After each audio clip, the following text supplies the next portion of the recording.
E aí, gatinhas e gatões, eu sou o Libélula e eu tenho meu próprio Ragnarok, e tá no primeiro link da descrição. E é claro, também se juntem ao nosso Discord.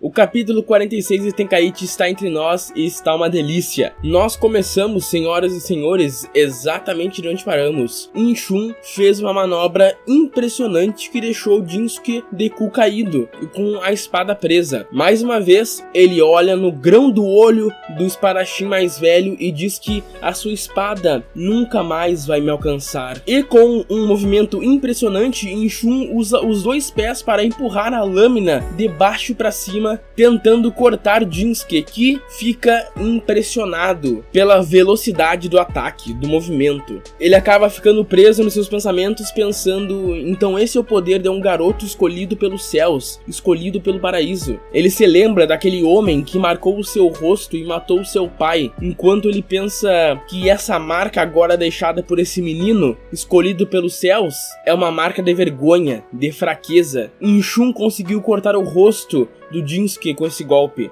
O mestre de Inshun diz que o primeiro portão foi aberto e o Munenori observa com aqueles olhos assustadores dele, como se estivesse vendo o seu próximo oponente, talvez, em algum momento no torneio. Afinal, ele sempre se coloca no campo de batalha enfrentando todo e qualquer oponente. Inshun está correndo, ele está cada vez mais perto de alcançar os deuses. E ele avança mais uma vez, mas agora, Jinsuke, com um olho a menos, fica difícil de reagir. Inshun diz que Hayashizaki não consegue mais prever, sentir os nossos movimentos. E quando ele diz nós, ele se refere a ele e a sua lança. Então ele vai continuar avançando com a mesma estratégia de antes, mesmo que isso signifique voltar a ser o que ele era antes. Ele joga mais uma vez o tatame para cima para bloquear a visão já limitada do Jinsuke, porém o Jinsuke consegue abrir o outro olho novamente. O Inshun diz que não importa em voltar a ser aquele cara do qual ninguém entendia ele. O que importa agora é que ele consegue ouvir a voz da sua lança novamente. E ele fuzila aquele tatame com inúmeras estocadas. E os cortes atravessam o tatame, perfurando inúmeras vezes o Jinsuke. Inshun continua dizendo após esse ataque que o seu corpo está se movendo mais rápido que a sua mente. É quase como se algo estivesse controlando ele, e mostra a lança cruzada. Nesse momento, eu superei os limites do intelecto humano e mostra essa página lendária, uma das melhores páginas que eu já vi em Tenkaichi, em questão de simbolismo, do nosso monge budista acima de uma flor de lótus, como se ele fosse o Buda, e a lança cruzada cruzando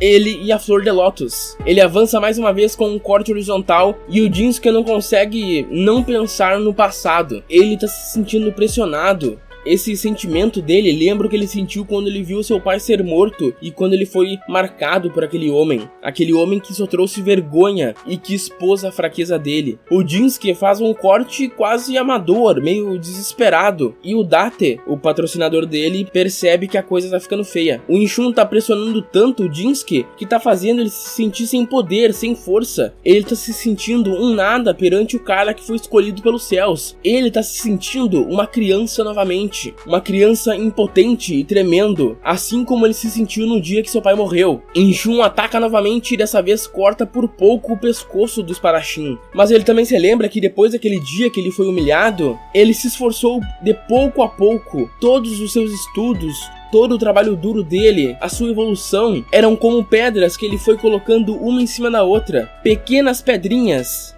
Afinal, ele não possui nenhum talento especial, ele não foi escolhido pelos deuses, é por isso que ele tem que trabalhar duro, de pouco em pouco, para subir cada vez mais. E o objetivo dele em mente era um dia alcançar os deuses com seu próprio esforço, de pouquinho em pouquinho. Era isso que ele acreditava. E é por isso que ele continuava e continua avançando em frente e lutando contra o desespero para não cair na perdição. Enquanto o Inshun pressionava ele mais uma vez, ele pensa que se existe um oponente tão incrível na frente dele, eu vou estudar a sua mentalidade, seus métodos e transformar isso em munição. Ele é cortado mais uma vez por Inshun. Ele faz tudo isso para crescer cada vez mais. Ele vai absorver tudo que o Inshun tocar nele, analisar os métodos e a mentalidade dele e transformar isso em pedrinhas que ele vai empilhando cada vez mais. manipular os seus músculos e seus ossos não são o suficiente. Ele precisa alcançar cada gota de sangue e cada célula do seu corpo. Ele precisa transmitir